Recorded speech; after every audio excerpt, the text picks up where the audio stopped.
Bonjour et bienvenue sur Algomius. Nous avons commencé le développement objet en C++ et nous avions réalisé notre première classe dans une vidéo précédente. Donc nous l'avions fait assez rapidement pour que nous ayons une classe assez rapidement fonctionnelle. Par contre, nous avons vu énormément d'éléments sur lesquels maintenant j'aimerais revenir sur des vidéos plus détaillées. Et cette vidéo va concerner maintenant simplement le chapitre des constructeurs. Nous allons voir en fait comment construire un objet. Effectivement, on pourrait se dire qu'à partir du moment où on a un constructeur, eh bien on peut construire l'objet. En fait, c'est un petit peu plus complexe que ça, puisque le C++ nous permet en fait de créer plusieurs constructeurs qui ont des rôles assez différents, et nous allons les détailler et voir un petit peu comment ils marchent. Alors dans le début de cette vidéo, nous allons simplement analyser un objet que nous utilisons souvent en C++, qui est l'objet string, et nous allons essayer de voir l'usage des différents constructeurs sur l'objet string. Nous allons les utiliser et voir un petit peu comment ils fonctionnent. Et puis, une fois que nous aurons identifié les constructeurs auxquels nous avons accès au travers de l'objet string, nous allons simplement créer nous-mêmes une classe et nous allons essayer de voir comment répliquer tous les constructeurs que nous avons vus pour string dans la classe que nous construisons. Donc, on va analyser quels sont les constructeurs, quels sont les destructeurs aussi, que se passe-t-il à la fin du cycle de vie d'un objet, pour que on ait le temps également, par exemple, de fermer des fichiers, de libérer de la mémoire, ce genre de choses. On aura donc accès à une fonction qui s'appelle un destructeur et qui permettra effectivement de terminer correctement la vie d'un objet. On verra quelques constructeurs particuliers, on verra comment on peut construire un objet à partir d'un objet existant, ce qui est un constructeur en copie, c'est-à-dire que j'ai déjà un objet et j'aimerais récupérer les mêmes propriétés que cet objet dans le nouvel objet que je suis en train de créer. Et donc je vais faire en fait une copie. On a un autre constructeur qui est le constructeur en déplacement. Le constructeur en déplacement, pareil, va se baser sur un objet, va récupérer ses propriétés, et par contre va libérer l'objet qui aura été dupliqué. Et donc on a simplement cette notion de cette fois-ci, il n'y a pas de copie qui est faite, mais il y a un déplacement des données. Naturellement, on va illustrer tout ça avec des exemples concrets pour que l'on comprenne bien en fait ce qui est fait, ce que C++ comprend lorsque l'on développe. Donc on va se lancer dans l'étude des constructeurs et des destructeurs. Et on va commencer par la classe string. Alors comment je vais construire un objet? Ou qu'est-ce que c'est que de construire un objet? Quand on a utilisé des variables de base, les entiers, les caractères ou ce genre de choses, on a commencé par déclarer la variable. C'est-à-dire que l'on a mis un type, le nom de la variable, et si on voulait encore initialiser la variable, on mettait directement une valeur à l'intérieur. Et bien la construction de l'objet, on va reprendre un petit peu ces étapes. C'est-à-dire que l'on va déclarer un objet, on va associer une variable au type d'objet que nous voulons déclarer, et nous allons associer directement des valeurs qui vont permettre d'initialiser l'objet. Le C++ met à notre disposition plusieurs façons pour construire un objet. Le constructeur par défaut, c'est lorsque vous créez une classe et que vous n'avez pas encore mis de constructeur en place. Eh bien C++ vous permet de créer un objet qui n'a malheureusement aucun paramètre. Il est simplement créé, mais il n'a aucune valeur, et donc on ne peut pour l'instant pas l'exploiter. Vous avez la possibilité de créer un constructeur avec des paramètres. Donc, c'est-à-dire, par exemple, si vous voulez qu'un client ait obligatoirement un nom, un prénom et une adresse, eh bien, vous avez la possibilité de créer un constructeur qui demande ces trois paramètres. Et donc, vous forcez à quelqu'un qui voudrait créer un client de vous fournir ces trois informations. Si elles ne sont pas fournies, on ne pourra donc pas créer de client. C'est donc très intéressant puisque ça vous permet systématiquement, quand vous créez un nouvel objet, d'être sûr que les différents attributs de l'objet sont correctement valorisés. C'est vous qui gardez la main dessus. Nous allons analyser aussi le constructeur par copie. Le constructeur par copie, c'est-à-dire que vous partez d'un objet du même type. J'ai déjà un client et je vais récupérer en fait les informations de ce client-là dans un nouveau client. Et donc je veux simplement copier la valeur de tous les attributs. Ça, c'est quelque chose qui va être fait par un constructeur par copie. Et un constructeur par déplacement, c'est tout simplement, je vais récupérer les informations d'un objet existant, et l'objet existant, je vais libérer sa mémoire. C'est-à-dire que j'en ai plus besoin. Alors il y a une grande différence entre les deux, c'est que le constructeur par copie ne modifie pas l'objet copié, alors que le constructeur par déplacement peut en fait libérer la mémoire de l'objet qui est déplacé. On n'en aura plus besoin, et donc on peut libérer de la mémoire.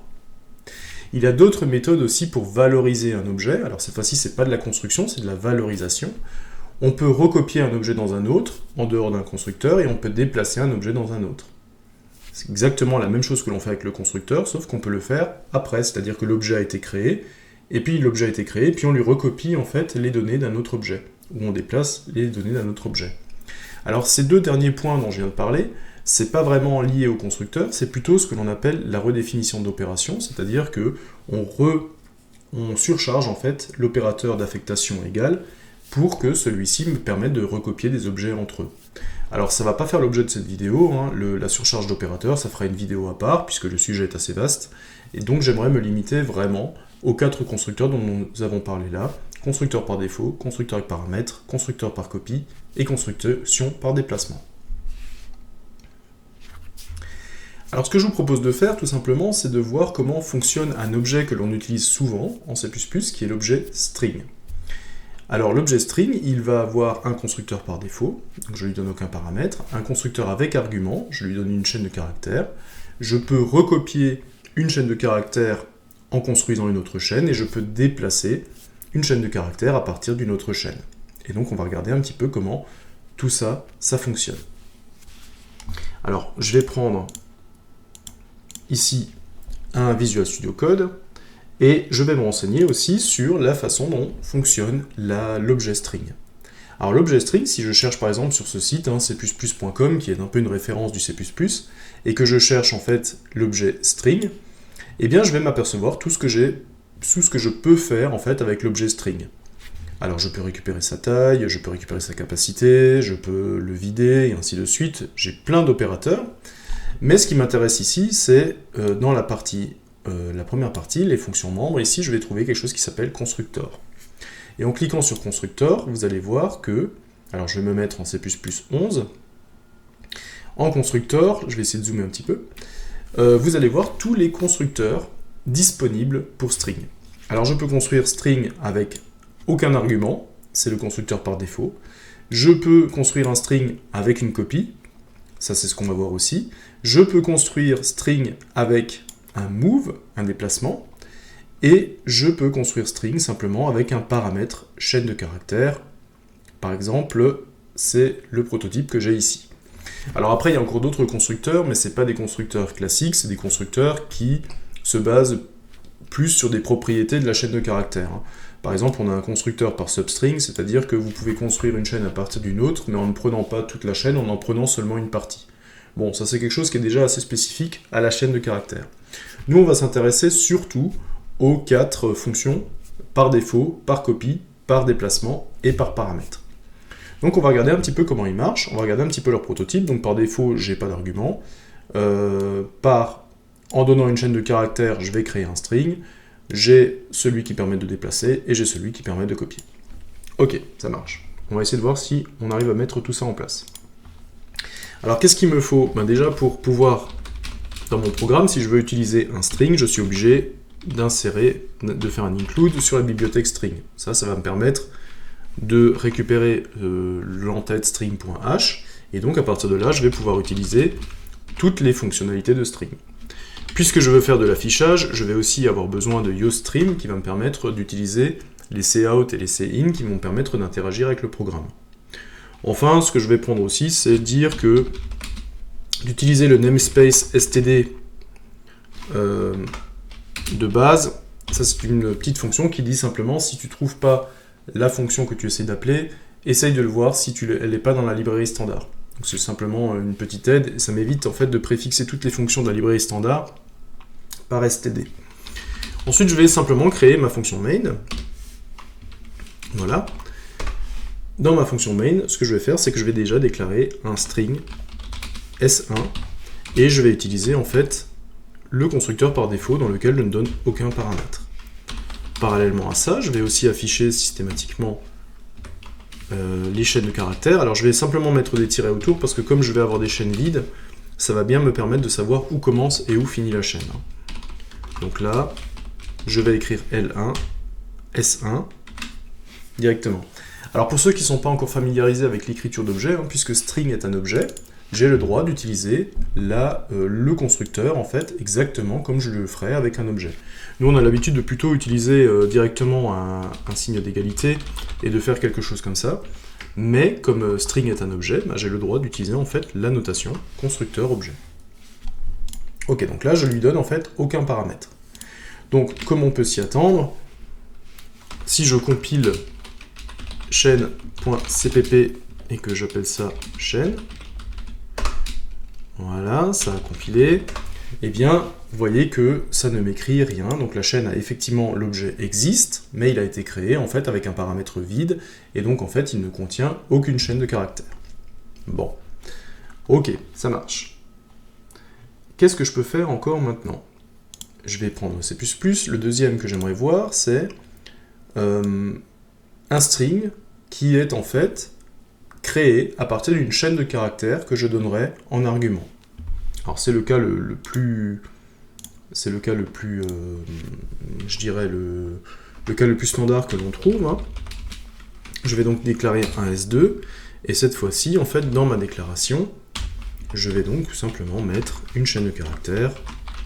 Voilà. Et pareil, je vais écrire le résultat de la chaîne de caractères. Voilà. Donc là aussi, pas tellement de surprise. Ma chaîne de caractères va me donner la première chaîne est vide, la deuxième contient coucou. Ok, absolument aucun souci là-dessus. Est-ce que je peux faire peut-être un petit peu plus grand? Voilà. Donc j'obtiens effectivement coucou sur cette chaîne de caractères, puisque je l'ai mis, effectivement, je l'ai valorisé, j'ai donc créé en fait ce constructeur directement avec cette chaîne-là. Donc là, on est sur le défaut, là on est avec paramètres. Ok. Donc, qu'est-ce qui me manque encore? Eh bien, il me manque le constructeur par copie. Donc le constructeur par copie, qu'est-ce qu'il prend en paramètre? Il prend un objet de type string également. Donc c'est-à-dire qu'il va créer en fait une chaîne de caractères, et pour construire cette chaîne de caractères, il va se baser sur une chaîne de caractères déjà existante. Alors des chaînes de caractères déjà existantes, bah, moi j'en ai déjà une qui est S2 ici. Donc je vais utiliser mon paramètre en copie, et je vais donc dire, je vais donc créer S3, et S3, je vais tout simplement dire que c'est une copie de S2. Voilà. Je sauvegarde, j'écris naturellement S3. Voilà. Et on va regarder ce qui se passe. Je compile, je relance, et effectivement, donc S1 est toujours vide, S2 contient coucou, et S3 contient effectivement la même chose que S2, puisqu'en fait une copie a été réalisée. Alors juste en termes de mémoire, qu'est-ce qui se passe derrière? On va juste expliquer ce qui se passe derrière un petit peu. Lorsqu'une copie a été demandée, comme c'est le cas ici, alors je vais faire un petit peu plus grand, hop, voilà. Je vais faire toujours la représentation de ma mémoire, hein, donc ça je le dis souvent, mais la mémoire c'est tout simplement une grande étagère. Et donc tout simplement, à un moment donné, vous avez une chaîne de caractères qui contient coucou. Et quand vous utilisez, donc ça c'est ma chaîne de caractères qui débute ici, et qui s'appelait S2. Et donc qu'est-ce qui va se passer quand une copie est réalisée? En fait, quand on va réaliser une copie, on va chercher dans la mémoire des emplacements libres qui permettent de stocker coucou. Okay, donc disons que par exemple que cet emplacement est libre là, et donc en fait je vais créer S3 et je vais recréer en fait coucou par recopie. Ce qui fait que si on comprend bien ce qui se passe lorsque l'on fait une copie, ça veut dire que à la fin de ma copie, j'ai deux chaînes de caractères qui occupent deux emplacements mémoire, et j'ai en fait deux variables qui contiennent chaque fois une copie en fait de la chaîne. Ok. Alors c'est important à comprendre parce que effectivement, si vous avez un objet volumineux ou un tableau par exemple qui est très grand et que vous en faites une copie, eh bien il faudra le temps pour allouer une nouvelle zone mémoire et pour copier un à un tous les éléments de l'objet que vous êtes en train de copier. Donc la copie peut prendre du temps, et c'est pour ça en fait que on a un autre opérateur qui peut de temps en temps nous aider quand on ne veut pas forcément garder l'origine, qui est l'opérateur en déplacement. On va essayer de comprendre un petit peu la différence entre les deux. Alors là, j'ai créé l'opérateur en copie. Alors l'opérateur en copie, je ne l'ai pas dit, mais si on regarde un petit peu le prototype, on s'aperçoit qu'effectivement il y a un string qui est passé en paramètre, mais il y a aussi le mot-clé const ici, et le mot-clé const, il est là en fait pour verrouiller la modification du string qui est passé en paramètre. Donc ça me garantit que si je passe une chaîne S2 pour créer S3, je suis sûr qu'après le constructeur S2 n'a pas été modifié. Et ça c'est très important, ça vous garantit en fait par copie que la modification de l'objet d'origine, enfin l'objet copié si vous voulez, celui-là n'a pas été modifié. Ok, on va voir que ça fait une grande différence avec l'opérateur en déplacement, parce que si je prends l'opérateur en déplacement en move qui est ici, vous voyez que là j'ai pas le const. J'ai pas le const et ça veut donc dire que je peux modifier le paramètre, je peux donc modifier l'objet d'origine à partir duquel je copie mes données. Donc grande différence entre les deux. Alors on va l'implémenter aussi, cet opérateur en copie. Et comment je vais l'implémenter? Tout simplement, je vais faire un string S4. Alors je vais copier S2, mais si je fais S2, vous avez vu que ce que j'appelle en fait c'est le constructeur en copie. Donc ça c'est pas ce que je veux. Moi ce que je voudrais c'est appeler le constructeur en déplacement. Et pour cela j'ai une petite fonction qui existe dans la librairie standard qui s'appelle move. Donc très souvent vous allez la voir qui s'appelle std:2.2.move. Moi comme j'ai dit que j'utilise le namespace std de base, en fait je ne suis pas obligé de mettre le préfixe std. Je vais juste garder move.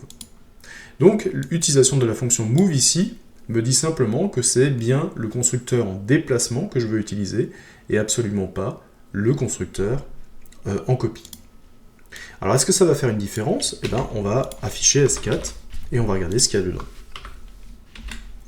On compile et on va lancer chaîne. Alors qu'est-ce qui se passe? Il y a un gros changement en fait. Alors que S4 contienne coucou, ça on s'y attendait puisque ça a été une copie de S2. Par contre, en fait, on s'aperçoit que S2 est devenu vide. Ah, alors est-ce que c'était attendu?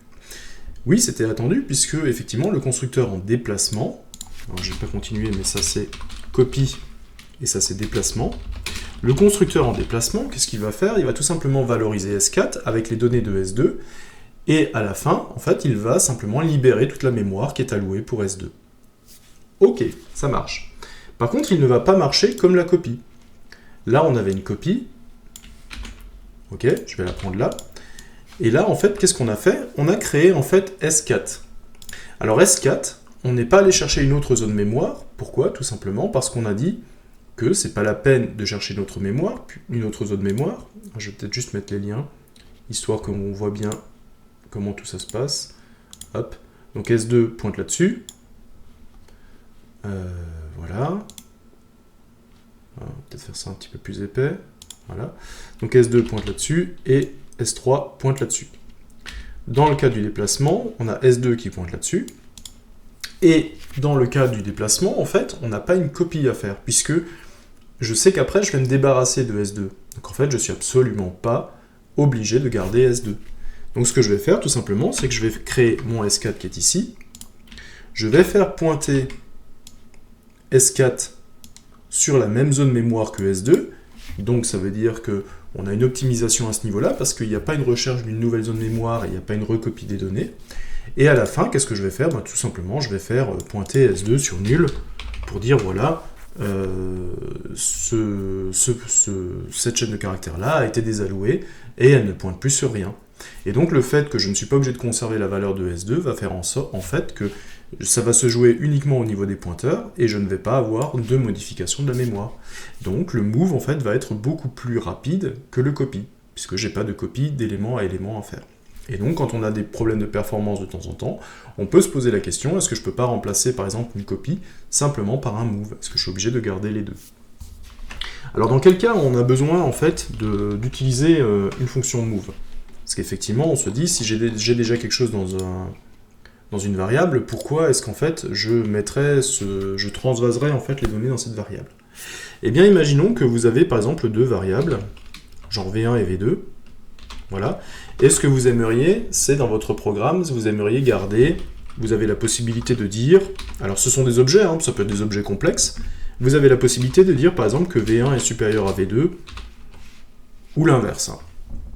Et vous aimeriez qu'au bout de votre programme, en fait, vous ayez le plus grand dans la variable V1. Eh bien, en fait, si V1 de base est plus grand que V2, vous n'avez rien à faire.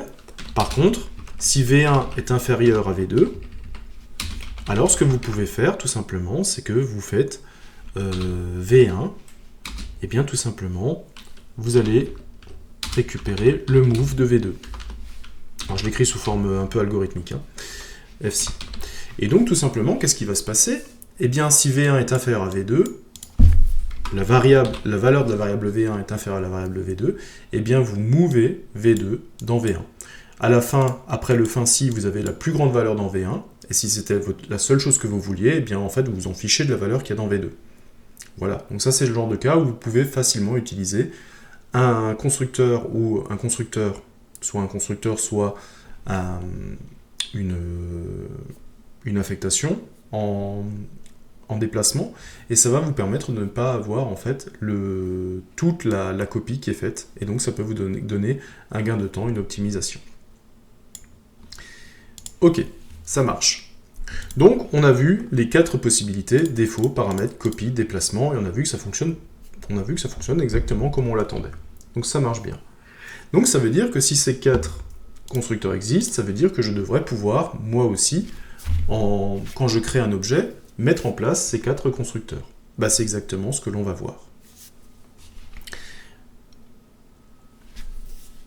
Alors, quand moi je crée un objet, en tant que développeur, je pourrais créer un objet au départ qui n'a aucune fonction, aucune méthode, et donc en fait, C++ pourrait me générer des constructeurs implicites.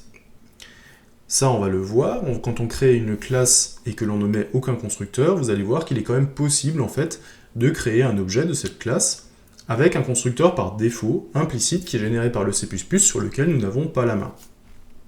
Ok. Cependant, le fait de déclarer nous-mêmes un constructeur, ça va nous permettre de garder la main sur les paramètres nécessaires. Si je veux absolument qu'un client ait un nom, un numéro et un prénom, eh bien je vais créer un constructeur qui demande absolument à avoir ces 3 valeurs. Et je ne pourrai donc pas créer de client si je n'ai pas la possibilité d'avoir ces 3 informations. Donc c'est quelque chose, une sécurité que je peux mettre en place, qui est plutôt intéressante. Alors le constructeur, on va le voir, c'est une méthode un petit peu spéciale de la classe. C'est une fonction qui n'a pas de valeur de retour, donc ça peut être un petit peu surprenant, c'est la seule fonction qui n'a pas de valeur de retour, et elle a le même nom que la classe. Et ensuite vous êtes libre sur les paramètres, mais ces 2 éléments-là sont fixés. Je n'ai pas de valeur de retour, et je suis obligé d'avoir le nom de la classe. Le destructeur, lui, permet de dire ce qui se passe si l'on supprime l'objet, c'est-à-dire qu'est-ce qui va se passer à la fin du cycle de vie de l'objet. Au moment où je crée l'objet, je crée en fait l'entité et je peux donc utiliser l'objet, puis cet objet, je vais le valoriser, je vais lancer des méthodes dessus, et à un moment donné, cet objet, j'en ai plus besoin. Et donc, en fait, dans le destructeur, c'est là que nous allons retrouver toutes les fonctions qui vont libérer la mémoire, qui vont fermer par exemple un fichier, qui vont en fait mettre fin au cycle de vie et fermer proprement tout ce que l'objet aurait pu créer. Et donc ça, c'est des éléments que l'on va mettre en place. Alors si jamais je voulais montrer un petit peu ce principe de... je vais simplement prendre un client.cpp, je vais copier un petit peu tout ça dans mon client, et je vais tout simplement faire, alors tout ça j'en ai plus besoin, juste vous montrer un peu, je vais donc créer une classe client, tout simplement, et dans ma classe client, qu'est-ce que je vais faire? Je vais tout simplement dire, alors la classe se termine avec un point virgule, hein, vous voyez que tout de suite le main s'est mis en rouge parce qu'il ne savait plus où il en était, et dans mon client, je vais dire quoi? Mon client, il a un nom, donc de type string, et mon client, il a un prénom, par exemple, voilà, et mon client, il a une adresse, voilà, il a plusieurs possibilités. Là, pour l'instant, je n'ai mis en place que des attributs, que des variables, et je n'ai mis en place aucune fonction. Eh bien, on va s'apercevoir que quand je fais un client C1,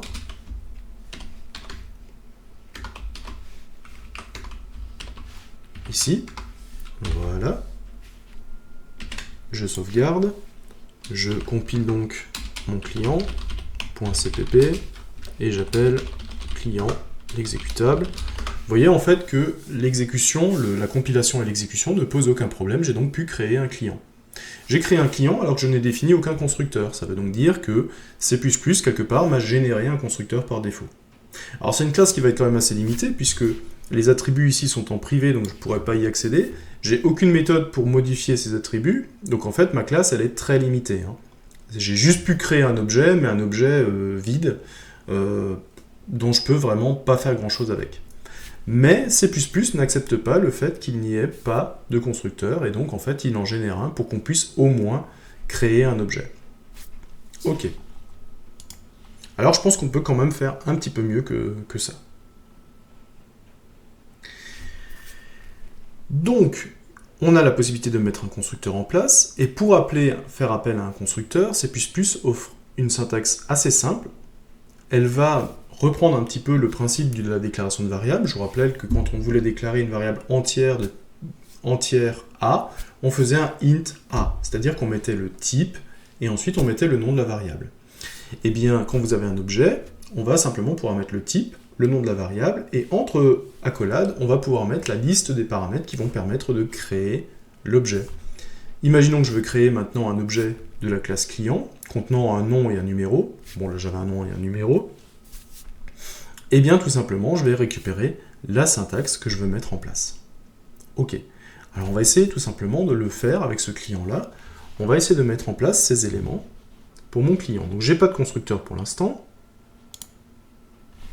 Et on va y aller petit à petit. Alors je vais provoquer régulièrement des erreurs pour que l'on voit quelles sont les erreurs les plus courantes quand on commence à programmer un objet, pour que vous ayez l'habitude en fait de voir ces erreurs et de savoir comment réagir dessus.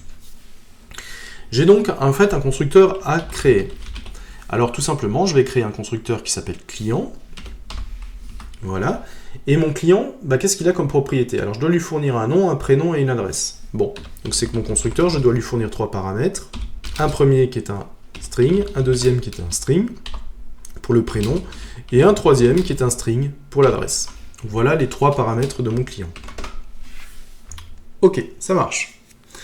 Et donc qu'est-ce que je veux faire? Eh bien je veux simplement que le nom de mon client, donc nom c'est la variable en fait de classe, c'est l'attribut de classe ici, il prenne la valeur du premier paramètre que je passe à ma fonction.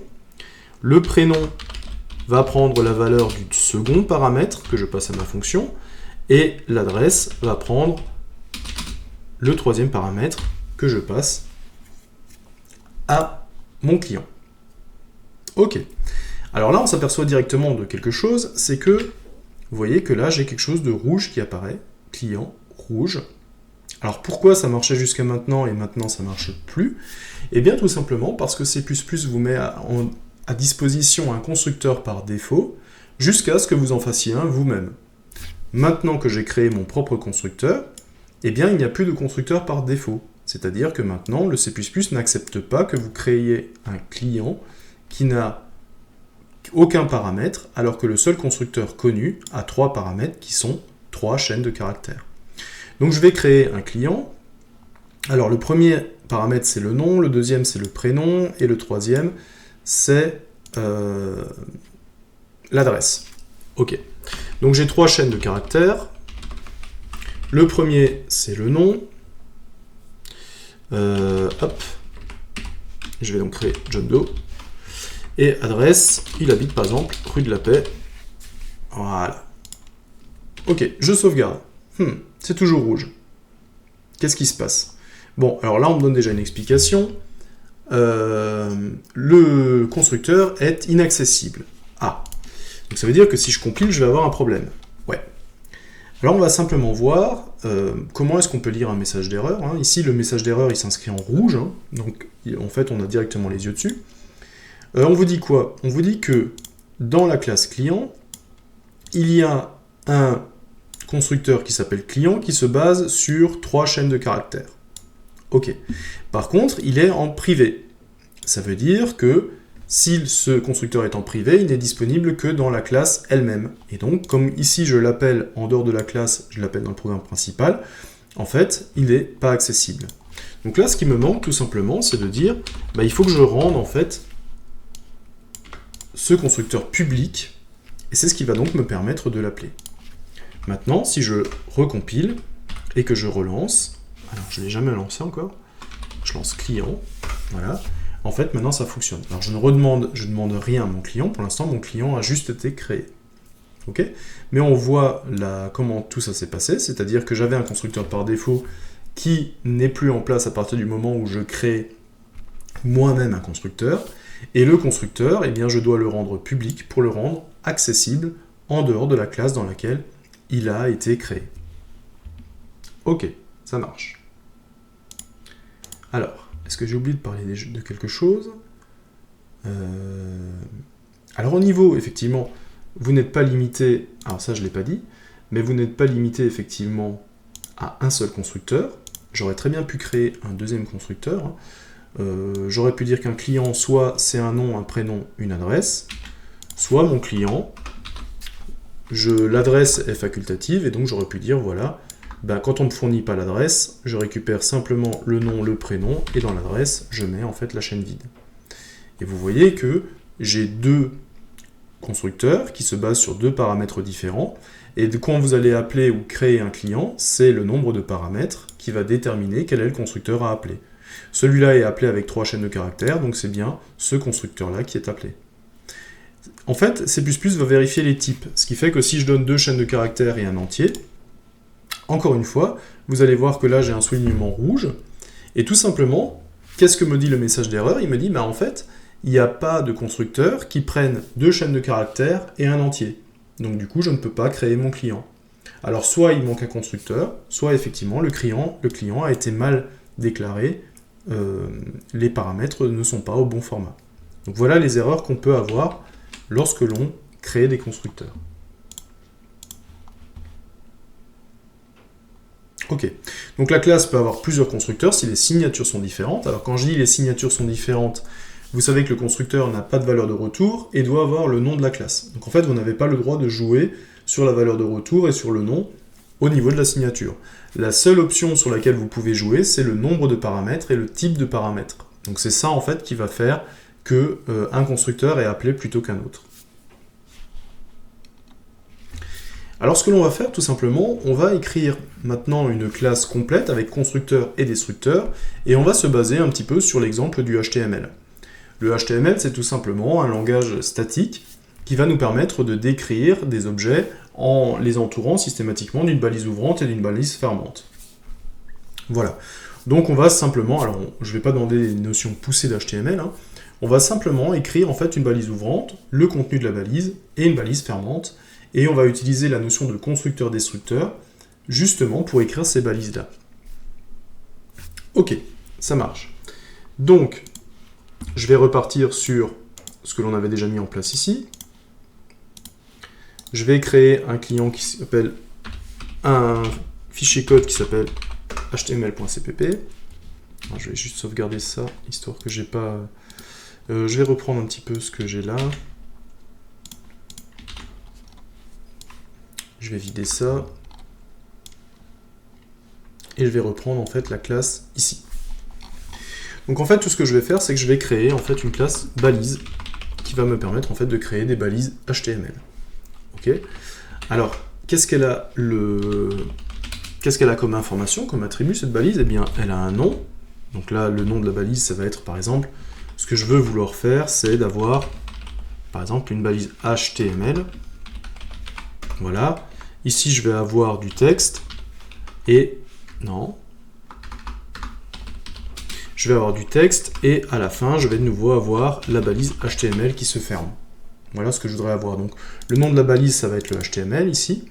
Et puis, je vais avoir un contenu de la balise. Ok, ça marche. Je vais partir de ces deux informations-là. Alors, ce que je voudrais faire maintenant, c'est que si jamais je crée une balise, je voudrais en fait que ça m'écrive l'ouverture de la balise et que ça m'écrive le contenu. Donc, ça veut dire que quand je vais donc créer un constructeur, à l'un constructeur, comment je vais créer une balise? Eh bien, il faut qu'on me donne un nom qui est une chaîne de caractères et qu'il faut qu'on me donne un contenu qui est aussi une chaîne de caractères. Donc, je vais simplement avoir un string nom et je vais avoir un string C. Et là-dedans, je vais simplement alimenter le nom qui est égal à n et le contenu qui est égal au paramètre C. Il faut bien que je vérifie que j'ai bien concordé en concordance des types. Là, j'ai deux strings, là, j'ai deux strings, donc ça va coller. Et ce que je voudrais faire aussi, c'est que dans le constructeur, je voudrais écrire le nom de la balise entouré de inférieur-supérieur, exactement pour avoir l'écriture HTML. Alors, je vais mettre ça, uniformiser ça. Voilà. Et en dessous, je veux simplement écrire le contenu de la balise. Donc le message texte de la balise. Voilà, ça marche. J'en ai terminé avec mon constructeur. Ok, ça marche. Ouais, un truc en trop. Ok. Et ce que je voudrais faire encore, c'est de dire maintenant, j'aimerais en fait créer un destructeur, c'est-à-dire la fonction qui va se lancer lorsque je vais détruire l'objet. Alors le destructeur, il a aussi une syntaxe bien à lui. On va commencer avec le tilde. Alors le tilde, on l'obtient en faisant sur le clavier AltGr2. Hein, il est sous le 2 du clavier. Et en fait, lui aussi va prendre le nom de la classe. Alors lui n'a pas d'argument, mon destructeur. Et qu'est-ce que je veux faire dans le destructeur? Tout simplement, je veux écrire en fait la balise fermante. C'est-à-dire que je veux reprendre le nom de la balise qui est ici, et je veux tout simplement avoir une fermeture de balise. Donc, je vais ouvrir ma balise, je vais écrire le contenu, et lorsque je vais supprimer ma balise, ça va me la fermer automatiquement. Et donc j'aurai mon exemple HTML qui sera en place.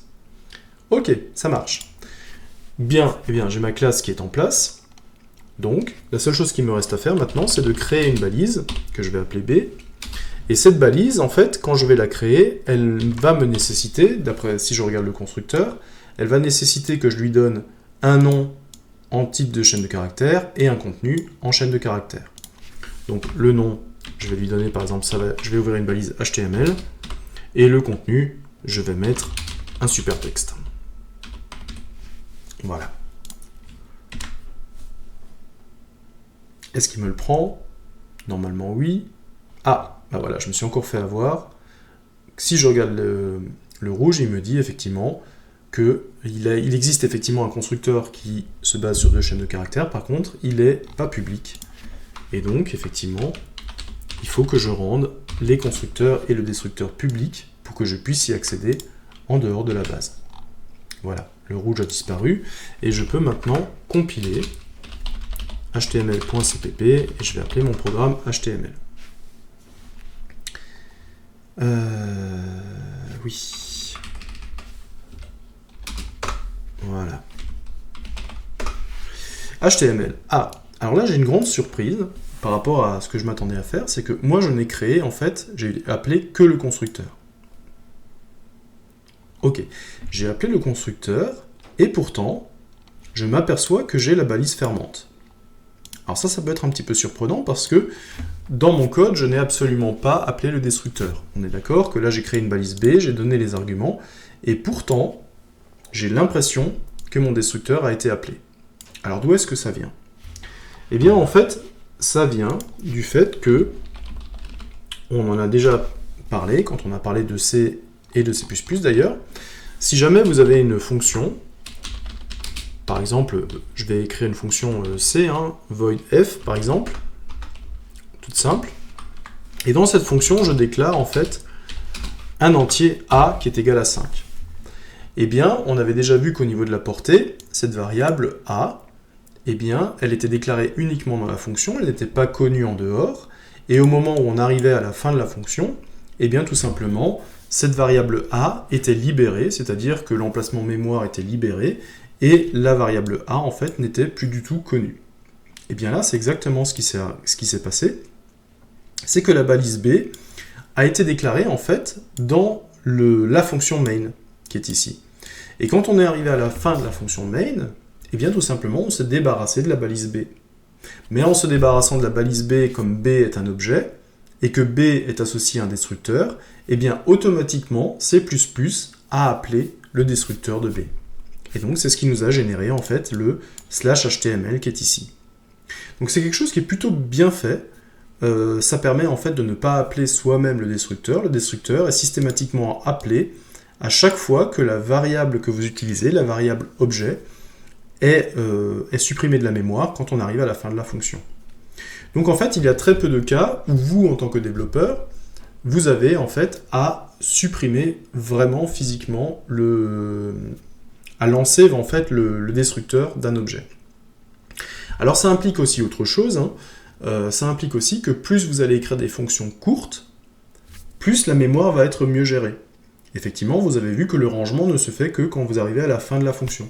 Donc si vous commencez à écrire des fonctions qui font 5 km, eh bien là, en fait, vous allez avoir moins de ménage que si vous divisez votre programme en plusieurs petites fonctions. Et donc vous allez avoir peut-être une gestion de la mémoire beaucoup plus efficace si vous travaillez sur des fonctions beaucoup plus courtes. Ok, ça marche. Voilà.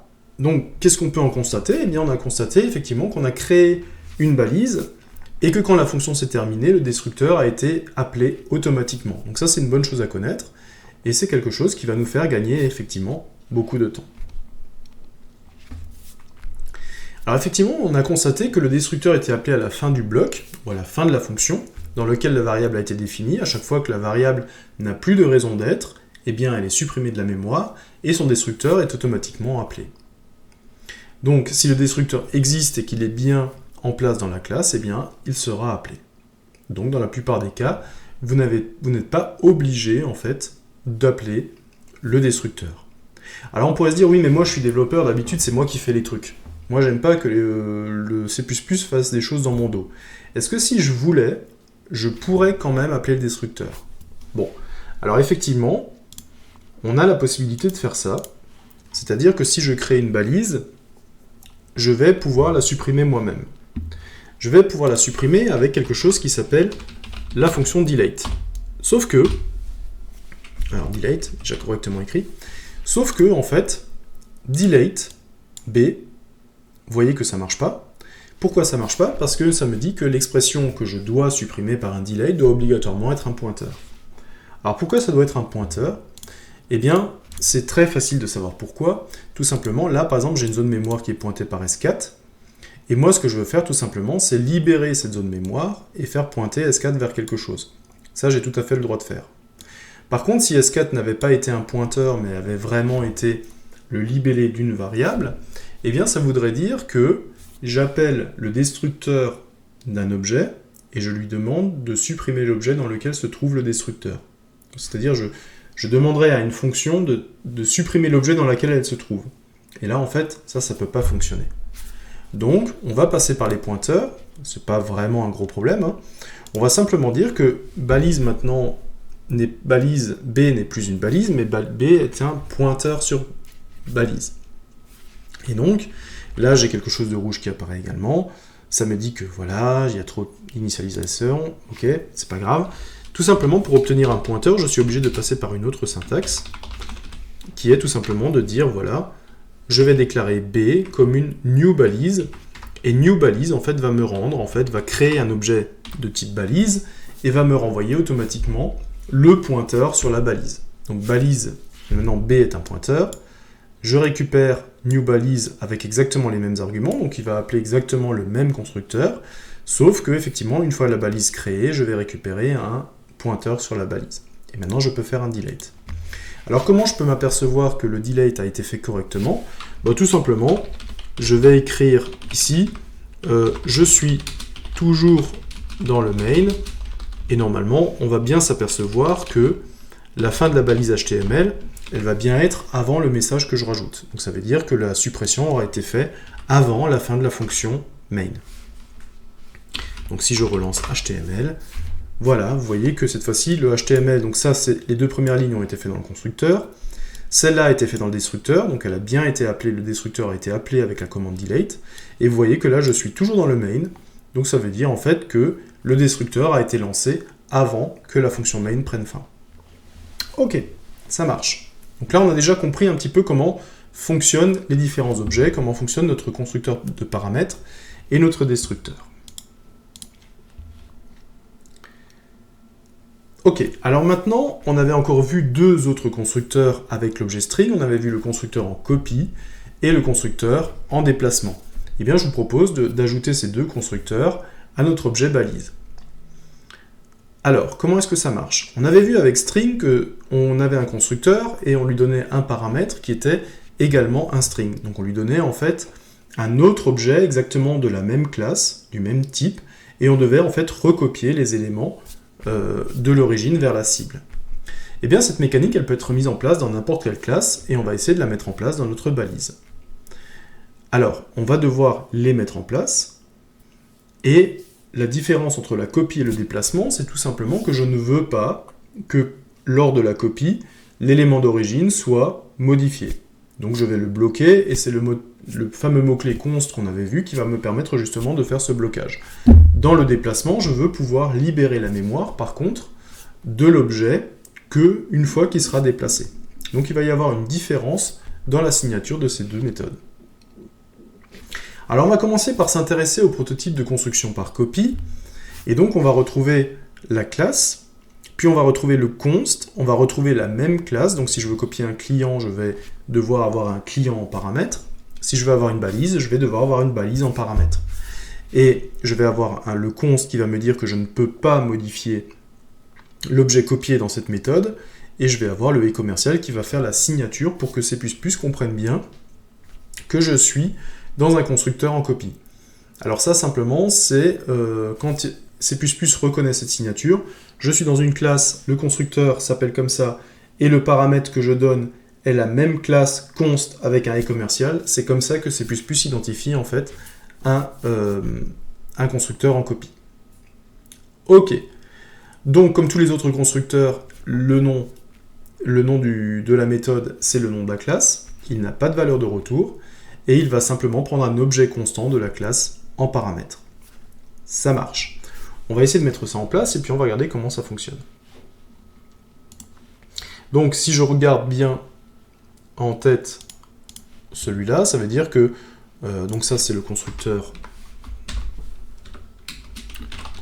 par paramètre.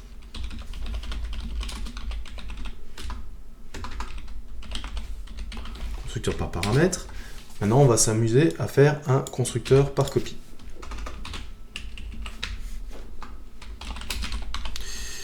Alors, on va respecter effectivement le prototypage. Donc, le constructeur s'appelle toujours exactement comme la classe. Je suis dans la classe balise, donc il s'appelle balise. Ok, ça marche. Et là, il va prendre un objet constant du même type que lui. Donc, ça veut dire que je suis obligé de rester sur une balise. Et je vais mettre le e-commercial pour que le C++ comprenne bien que cette fonction est le constructeur en copie.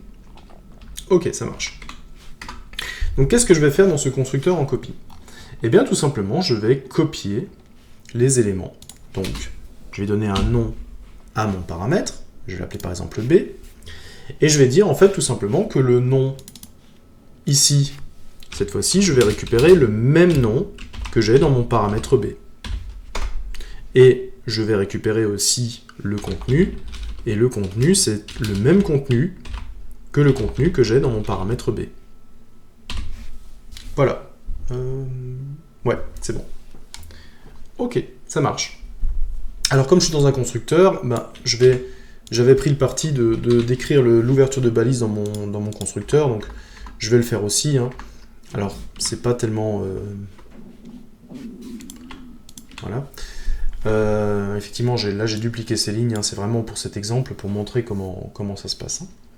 Donc effectivement, je vais récupérer les éléments là-dedans. Alors ce que je vais faire aussi, c'est que je vais écrire directement que ici on est dans le constructeur paramètre, et comme ça on verra bien en fait à chaque fois lequel est appelé. Hein. Donc j'ai un constructeur en paramètre, voilà, et ici je vais simplement faire un cout aussi, pour dire qu'ici je suis sur un constructeur par copie. Alors maintenant que ce constructeur est en place, eh bien on va simplement imaginer que je veux construire une nouvelle balise. Alors là je vais juste revenir en arrière, hein, par rapport à... Je ne vais plus faire de delete, donc ça je vais l'enlever. Et je vais simplement recréer une balise normalement comme je l'ai fait la première fois. Voilà. Donc j'ai ma balise B qui est une balise HTML qui contient un super texte. Et ce que je vais faire, c'est que je vais créer aussi une balise A. Et la balise A, je vais simplement dire que c'est une copie de la balise B. Et donc je devrais normalement avoir la même chose dans A. Ok, il n'y a plus qu'à lancer et on regarde ce qui va se passer. Alors, qu'est-ce que j'ai oublié? Ah, tiens, j'ai enlevé le... Ouais, j'ai enlevé l'accolade. Ok. On va lancer le HTML. Alors, qu'est-ce qui s'est passé? qu'est-ce qui s'est passé? On va regarder. Donc, au début, il y a eu un constructeur par paramètre qui a été lancé. Effectivement, quand je construis B, le constructeur en paramètre est lancé. J'écris le début de ma balise HTML B. Puis, il y a un constructeur par copie qui a été lancé. Effectivement, là, je copie B dans A. Et je récupère les éléments HTML et un super texte. Ok, donc la balise B est ouverte, la balise A est ouverte. Et qu'est-ce qui se passe à la fin? Eh bien, la balise A est fermée et la balise B est fermée. Les deux, en fait, se retrouvent avec la clôture de balise.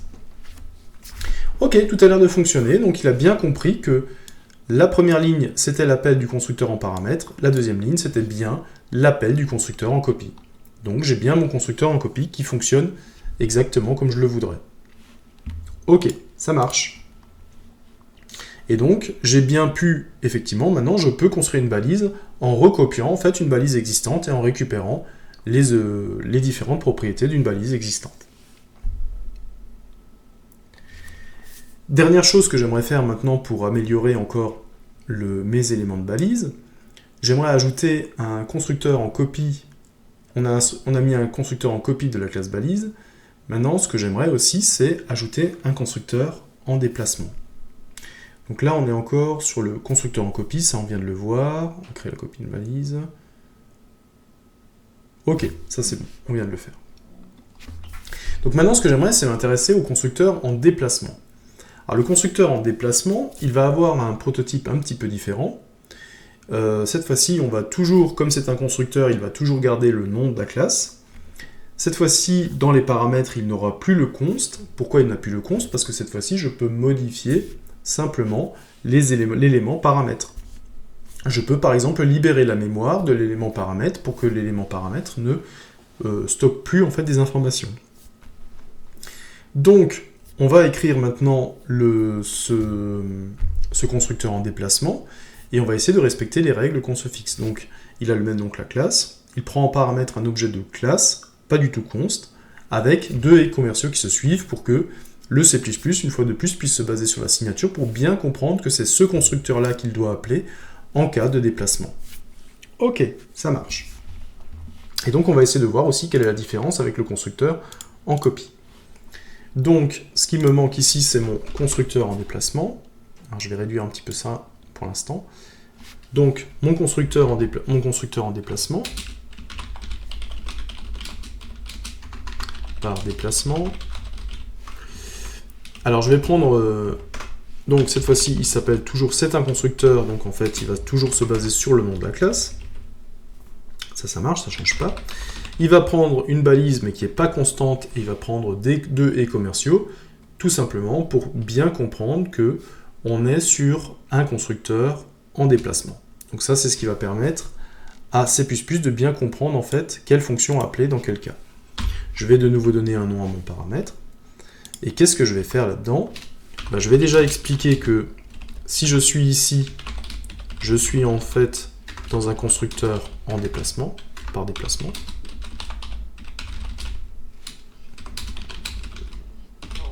Voilà. Qu'est-ce que je vais faire? Je vais faire comme la copie, je vais récupérer le nom de mon paramètre, je vais récupérer le contenu de mon paramètre. Ok. Qu'est-ce que j'ai besoin de faire aussi? J'ai besoin de nouveau d'écrire le début de ma balise. Et là, vous voyez, la possibilité que j'ai dans le déplacement, c'est de dire je peux maintenant modifier le paramètre, c'est-à-dire que le nom, je peux le remettre à 0. Le contenu, je peux le remettre à 0. Alors là, on est sur quelque chose d'assez limité, parce que ma balise n'a pas de pointeur, par exemple. Mais on pourrait très bien imaginer que quand vous êtes dans un constructeur par déplacement, c'est à ce niveau-là que vous reprenez votre paramètre et en fait, vous libérez la mémoire qui est utilisée par ce paramètre. Le constructeur par déplacement, normalement, ne garantit pas que le paramètre B, par exemple, ne va pas changer. Donc vous pouvez en profiter ici pour libérer la mémoire de B. Alors ici, je suis vraiment sur deux strings, donc j'ai pas grand-chose à faire, mais tout simplement, je pourrais ici libérer de la mémoire du paramètre qui ne sera plus utilisé. La grande différence, c'est que si jamais j'essaye ici de modifier la valeur du paramètre, je vais avoir un problème. Vous allez voir, ici, normalement, ça va se souligner en rouge. Et si je vais dessus, bah, qu'est-ce que ça me dit? Bah, il n'y a pas d'opérateur. Je ne peux pas utiliser l'opérateur d'affectation. Pourquoi je ne peux pas utiliser l'opérateur d'affectation? Bah, tout simplement parce que B est constant, et j'ai donc pas le droit de le modifier. Alors qu'ici, dans le constructeur en déplacement, B n'est pas constant, et donc j'ai tout à fait le droit de le modifier. Donc on va essayer tout simplement de voir, je vais donc créer une balise C, qui va de nouveau faire appel à un constructeur, et ce constructeur, bah, tout simplement, maintenant, je vais appeler move, et je vais prendre par exemple move de B. Et en utilisant cette fonction move, eh bien vous allez voir que on va comprendre, le C++ va comprendre tout de suite qu'en appelant move, eh bien c'est le constructeur en déplacement que je veux appeler. Alors voilà, je lance HTML, j'ai le constructeur par paramètre, tac, j'ai le constructeur par copie, qui m'écrit ça, puis j'ai le constructeur par déplacement, qui m'écrit ça, et vous voyez que les deux balises HTML sont fermées, et la dernière, en fait, il n'y a plus le nom de la balise. Alors pourquoi il n'y a plus le nom de la balise? Bah, tout simplement parce que dans le constructeur en déplacement, le nom de la balise, dans le paramètre, je l'ai remis à vide. Et donc, le paramètre que j'ai passé, c'est B, et bien tout simplement, j'ai mis B à vide, et au moment de passer par le destructeur, eh bien le nom de la balise ici est à vide, et m'écrit donc en fait tout simplement une balise vide. Donc ça prouve bien que j'ai pu modifier en fait les informations du paramètre qui me sont passées, alors que dans la copie, je ne peux pas le faire. Alors je ne peux pas le faire parce que je ne veux pas le faire. Ok, est-ce que j'ai encore quelque chose que j'aurais oublié? Non, j'ai l'impression que c'est bon. On a fait tout ce qu'il fallait. On a donc créé notre classe au niveau des constructeurs et des destructeurs. On a donc créé un constructeur par paramètre, un constructeur par copie, un constructeur par déplacement et un destructeur. Donc là, ça fait beaucoup de notions d'un coup pour cette vidéo-là, mais c'est des fonctions en fait assez classiques que l'on va retrouver dans toutes les classes que l'on va mettre en place. Et ça nous donne une sacrée latitude parce que ça nous permet de définir un objet par ses paramètres, par copie ou par déplacement. Donc ça nous donne en fait un objet qui est très très flexible du point de vue de son utilisation. Alors cette vidéo, elle a fait le tour un petit peu de la notion de constructeur-destructeur, et elle nous a permis, à partir d'un exemple que l'on utilisait, l'objet string par exemple, de voir toutes les possibilités de construction d'un string. À partir du moment où on avait vu tout ce que l'on pouvait faire avec un objet qui était mis à notre disposition, nous avons essayé de refaire en fait un objet à nous, qui a les mêmes propriétés et les mêmes constructeurs. Et on y est arrivé avec cet exemple de balise où on a mis en place les différents constructeurs par paramètre, par copie et par déplacement, et on avait vu aussi que lorsque l'on mettait aucun constructeur, eh bien C++ nous générait un constructeur par défaut pour que l'on puisse immédiatement utiliser l'objet. Et donc à partir du moment où vous avez tous ces constructeurs, eh bien votre classe devient très flexible.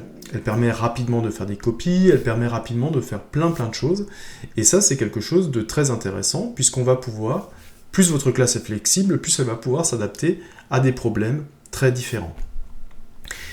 Maintenant qu'on en sait un petit peu plus sur les constructeurs et les destructeurs, je vous propose de continuer un petit peu l'exploration de la programmation orientée objet en C++. On a encore pas mal de chapitres à couvrir, notamment un gros chapitre qui va parler de la hiérarchie, c'est-à-dire comment je peux hériter en fait d'une classe. C'est un des points les plus importants en fait en programmation orientée objet. Ça va nous permettre en fait de réutiliser une classe et de ne pas forcément avoir à dupliquer le code, d'écrire une classe qui va réutiliser les propriétés et les méthodes d'une autre classe. Donc on va se revoir très vite pour justement parler d'héritage et de hiérarchie entre les classes. Bonne journée!